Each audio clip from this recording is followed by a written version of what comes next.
Hemetik aurrera Aldai parkinean tarifa berriak izango ditugu. Gure asmoa bada, aparkaleku gehiago lortu ahal izatea, erdigunean, gure udalerria aktibatzeko eta baita komertzioa eta lehenengo sektorea bultzatzeko. Hemetik aurrera izango duguna izango da, 24 orduz 2,5 euro ordaindu ahal izango ditugula.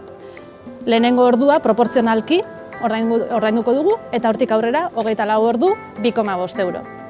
Horretaz gain, abono bereziak ere izango ditugu. Abonorik merkeena 19 eurokoa izango da, gaueko abono bat izango da, eta garestiena 59 euroko abonoa izango da hilean. Ezberdinak izango ditugu tartean, pentsatzen dugu gure auzokidentzako onuragarriak izango direla.